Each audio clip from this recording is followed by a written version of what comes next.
everybody, my name is Souls Convoy, and today I'm taking a look at Iron Factory EX-77 GokuGaoh, which is their version of a stylized samurai-inspired Beast Wars Megatron. This figure is on loan to me from my friend JunkMech, so thank you to him for letting me take a look at this. I just want to start off by getting in close, on the details and the sculpting, and this is just a very aesthetically pleasing figure to look at. There's a ton of good paintwork here, and it's just the first thing that catches your eye, and I think it's strong suit overall. The head sculpt is done really well, actually, if I do say so myself. It's got like this wonderful little, I guess it's more of like a sly grin going on, kinda, and like an evil grin. It just looks really good. The gold paint is done very well. The paint is picked out so nicely. This like aquamarine-ish teal, I guess, with like the gold on top and like the ivory for the teeth. It's a very pretty and honestly one of the better painted Legends figures I've ever seen, like just from a visual presentation value. In hand, it pops really well, and the contrast is actually better than what my camera is picking up, I think. Apologies if the lighting is inadequate. The head sculpt is really nice, and for the overall body, I think just zooming out a little bit, right? I think also the proportions are done pretty well. I want to say that I don't really feel that there's any part of his sculpt or design that looks off-putting to me. Now, there is some issues with kibble, especially on this like arm here. I would just say these two plates, like here, these three plates are kind of distracting. And from the back, while there is kibble, it's all very purposeful. It's like skirts or armor or stuff like that. So the visual is not really compromised, but it does lead to other issues down the line. In terms of posability, with all this stuff on him, you think he wouldn't be that limber, but he's not terrible, I guess. There's definitely limitations. The head is only going to get you up like that far, so that's disappointing. I would have liked more range up. For the head, not much range down either. You can get a decent side to side though, and of course it'll do a full 360. No butterfly joints, which were becoming standard with Iron Samurai, so it's a little disappointing. They can like hinge up and down internally, so you can hinge his shoulders to an up position, or have the ball joint hinge down all the way down to here if you need it. Said ball joint gets you obviously enough up right before you collide with the backpack, and it'll get you it'll get you 90 degrees out, but you do have to watch out for this shoulder armor panel, which is on a hinge and a ball. So there is that. It's not the most elegant, I think, posing experience, simply because of the amount of ornate detail and stuff he has going on. The other shoulder pad is also only hinged. There's no hinge ball joint assembly for this one. It's just a hinge, but the ball joint has the same range, and you do get a decent enough ball jointed elbow, a ball jointed shoulder. He has bicep swivels on both arms. That's very tight. He has a double jointed elbow that gets you the full run pretty much. The T-Rex head is on a ball joint, which allows it to tilt and all that stuff. You can get some really good expressiveness out of this as it becomes important later on. And the jaw can open about yay big. The other arm has an additional joint. It has a forearm swivel, so you can kind of like align how you want the claw tail assembly to be, and then you can like change his fist direction. So if you wanted to have it underhand, you can have it underhand. You could even have it, like what I had before, which is I think the official way, obviously, is to have it on the side of his arm. So you can do a lot with it. You're definitely not limited in any way, shape, or form. But this does clash a lot with this shoulder pad when you put it this size. You kind of have to like tuck the shoulder pad away, which I find looks a little bit unideal. Just saying. In terms of the torso articulation, you do have a fully uncompromised waist swivel, which is nice. We do have, it's going to be a little hard to show. Let me try to do this. We do have an ab crunch, which gets you a solid range, and also like it does feature a little bit of cohesiveness if you've only used it a little bit, so it doesn't look that empty from the back or from the sides, because of this part right here. So I would say maybe like 25 degrees cohesive, and then you can get like almost 45 degrees forward. So a decent ab crunch for sure. For the lower body though, there's a lot of stuff going on. These parts are on hinges and ball joints, and they can get out of the way, and then these parts hinge right here. But I find even with these hip skirts moved out of the way, there's a lot of clashing with the ball joints, and these are kind of tight, or these are the hips are on hinge assemblies, but they're just hinged, they're pinned, sorry. You can only get up that far because it clashes with this. So if you really want to get more kick, you have to untab the entire hip skirt assembly, and you can get a little bit more kick, right? And that also means that if you want to get the maximum out, you kind of have to untab the hip skirt assembly and articulate it from this hinge back here. And then you kind of can get almost 90 degrees kick out. So there's a bit of a learning curve for the lower body for sure. There's also a thigh swivel, which is very tight. You can technically do this for transformation, but I don't think it helps much in bot mode, simply because using trying to do this to get like crossed legs or whatever is going to cause a lot of clashing here. You can obviously use it, but it's not going to, I mean, it looks okay. I think it looks that's pretty good. You can manipulate the transformation joint to get some cool poses, I think. It's just like, you know, again, there is a lot going on. Outside of that though, the knee is double jointed, and it does get you, I want to say, more than that for sure, but you just have to use the order properly. There's some clashing. I think this is the maximum I get when I try to use it, but we'll see. If anyone else can get more, let me know, because I haven't really had much success with getting more range from the knee, but it's definitely good enough. There's a joint here which is mainly for transformation, so there's like different positions where you can put it in, right? Which is really nice actually. And then the ankle, unfortunately, the ankle tilt is kind of limited. It goes both ways, but like you get like this much, and then you get that much. So it's not really a very like, I don't know. That's not that much range. I was kind of expecting a little bit more, and there's not much other articulation at the feet. So the articulation isn't bad per se, and I did go through it very slowly. I'm clearly very washed. I wouldn't say articulation is bad, but it's not really that like as dynamic as other samurai figures are. The caveat is, of course, that, you know, usual Beast Megatron designs have a certain amount of kibble. I think like the Kingdom one has a pretty hefty amount of kibble. The Masterpiece is a pretty hefty amount of kibble. So it was inevitable, but you know, it's not ideal. Also, the claw can like articulate, so you can open it and then you can like splay these out, which is really cool. It can actually grab figures, and the joints are strong enough to hold up smaller Legends class figures, so that is pretty awesome. Speaking of smaller, I want to do size comparisons. We technically have to do accessories, but he comes with basically nothing. It's just 3 alternate left hands. I can't tell my right from my left. It's just 3 left hands. One is an open palm, one is a tilted sword holding hand, and then one is another accessory holding hand. He comes with no accessories, unfortunately, which is, you know, fine, because he has like a claw arm obviously, and then he has like the Dino head arm, so he doesn't need accessories. But I think it would have been nice to include a sword or something, just simply because of the price. We'll talk about that later.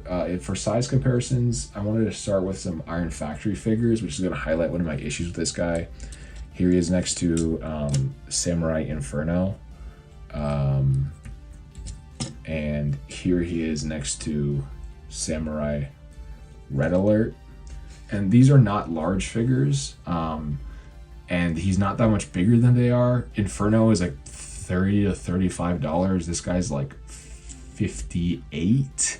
So it is a really big jump. I understand he's painted head to toe. It looks gorgeous, but just keep that in mind. He doesn't feel that like substantial for like a leader class or whatever Legends class figure, if that makes sense. Because here he is next to a New Age Dinobot. Now obviously you can see that Iron Factory runs smaller occasionally, and New Age Dinobots aren't cheap. I think that guy right there, I mean, I paid $72 for him at retail, and I think reissues of the New Age Dinobots are eclipsing $80 for like the repainted versions. So obviously that's also another expensive Legends figure, so it's not like the size, price, whatever. But it is something to consider because Iron Factory I usually view as one of the more affordable Legends companies. And finally, for the general size comparison cast, you have Deluxe, you have a Core, and we have, whoopsies, Flak. So he's about the short Deluxe size. I'm gonna get him transformed and we'll take a look at his gorgeous alternate mode. Here we have him in his Samurai Tyrannosaurus Rex form, and I gotta say, this might actually be like the highlight of the figure. It is very, very well done. I think, honestly, proportionally, it's pretty fantastic, and it cleans up really well. Like, there is not much on the underside as well. Like, it hides all the robot mode detail that it needs to pretty well, and I think the design is just, it's very engaging. Like, it's not like I guess engaging isn't the right word, but it makes you like excited to mess with it. It just, like, the other mode is so pretty, right? But this one is so novel, and it's such like a cool take. I mean, there's also that Steam game that I think is about samurai dinosaurs. It's like in development or in Kickstarter or whatever. I forgot what it's called, Kyoru or whatever. And that was also something that I was like, oh man, this is sick, right? Samurai dinosaurs, hell yeah, right? Because that's like two amazing things for your child to just put together, and this thing does it pretty well. I mean, it's clean, and for a shade, like, the tail isn't posable, but the articulation is actually pretty decent. Like, we'll just start with that, right? So he maintains the articulation of his forearm, so the Dino head is completely ball jointed. It can get a really solid roar going. You can use his elbow here, right, as a hinge for articulation. Also, he has a really nice side to side. He's way more posable than their Samurai Grimlock. In general, I find this to be much more well executed than Boomaru. It's a lot less fiddly to handle. The Dino mode is significantly better proportionally, and it's significantly more posable. So if you rotate this around 360 and then rotate the head back around, then he can look down a really good degree. So, like, there is a lot of posability here in the neck region, which is crucial for a Tyrannosaurus toy, I think. And this toy definitely delivers, right? He can get a really, really nice roar going, which is awesome. The little arms are also jointed. There's ball joints here. They're hinged, and they're hinged at the elbow. So no lack of articulation there at all. No weird gorilla arms like New Age Grimlock. The hips are a little bit limited. You can move the hip skirts out to the side partially, right? And then these are like right here. You do get like a decent-ish kick range actually, so it's not bad. And then you have the knee obviously to mess with, and the ankle tilt still. So you can get some poses out of this guy for sure. It's just a matter of, like, you know, working with the constraints of the figure. But considering a lot of T-Rex modes are just static bricks, I would say this guy actually does a pretty good job. You know, I don't really think that he is lacking in any way, shape, or form in articulation in this mode. And I think he presents really well. I really like it, and he just has a lot of character and personality, honestly. I don't know if you can pick it up through the video, but, like, just like the way, like, he's just like looking at the camera right now, he just feels very expressive, very alive, very engaging. He can really give you that, like, subtle expressiveness that a lot of dinosaur transformers can't. For size comparisons, here he is next to the same Iron Factory guys. So he's not that large in this mode, unfortunately, so he doesn't seem that intimidating next to other Iron Factory toys, which is who you would want him to be intimidating with. Like, the Red Alert is not that close to the camera, right? Like, he is not that much larger. He is long, obviously, but he is not large. The presence is a little bit lacking because of the lack of size, I will say. However, the articulation is there, the design is there, the sculpt is there. It's just really pretty. This is one of those toys where, like, the visual value is it's not doing a lot of heavy lifting because the rest of the toy is bad, but it is definitely the primary appeal in both modes. And there's enough other stuff there that it kind of elevates it. To segue into final thoughts, I would just really say that due to the immense visual value this toy presents, it's really hard for me to say that like, oh yeah, you can just pass on this if you aren't really feeling it, because it's really pretty, and I think that the novelty and like the design in general is executed well enough that it really feels like one of those, you really want to take a second look at this thing. I wouldn't dismiss this thing quickly if you're someone who's more of a play over display person, because even though the transformation can be annoying and frustrating at times with certain steps, most of the logic is pretty intuitive and kind of fun. So there isn't like a clear divide on this thing where I'm going to be like, oh, it's definitely display over play or play over display. Yes, paint shipping can be a concern and all that, but it's just a really, really cool toy. It's a samurai T-Rex. That factor alone, I think, is really like, if you don't like this, I feel like you're being filtered just a little bit, you know? The proportions are spot on. The articulation is decent considering what it has to accomplish in both modes. The Dino mode, however, is articulated very well in a landscape of geriatric statuesque alt modes, especially like the G1 Dinobots. This is a welcome reprieve. It's extremely expressive as well, thanks to the fantastic articulation at the head. It looks fantastic. The paint, again, is fantastic. The color choices are fantastic. The value is not so fantastic, admittedly, especially for a company where I like to have good value. But I didn't feel like I was getting ripped off, just squeezed a little bit, if that makes sense. And it's not mine, obviously. I'm not the one footing the bill, but I still always approach things from their sticker price, even if I don't own it, because that's the only way to evaluate things, right? I can't really like point a thing to this being like, oh, like, you know, this is just another example of a samurai toy, because it carries a lot of the motifs from the samurai line, but like compared to something like Grimlock, it is infinitely better to handle. There's way less like actually sharp motifs or things that actually feel like they could break, like Grimlock's horns. The alternate mode is significantly better proportioned. The robot mode even feels a little bit more fun at times, but I think Grimlock was a little bit more limber in robot mode. So if you're an Iron Samurai, it's definitely a must pick up though. Like, no question. If you collect this toy line, you gotta get this. If you're someone who's never bought one, maybe like try to like see some other stuff about the line and see if it'd be for you. But this is definitely one of the better ones for sure. This is definitely a standout samurai release. And I think it's a shame that people are just like ignoring this line or turning against it because it's not what Iron Factory used to make in the past. You're not getting this anywhere else. This is awesome. Like, I'm sorry, I can get IDW Transformers and other scales and other toy lines, whatever, but like I am not getting gorgeous samurai T-Rex anywhere else. And this is peak, I think, from that aspect. As a toy, has a lot of positives, has some downsides. Tentative recommend for me. It's going to depend on what you matters to you objectively.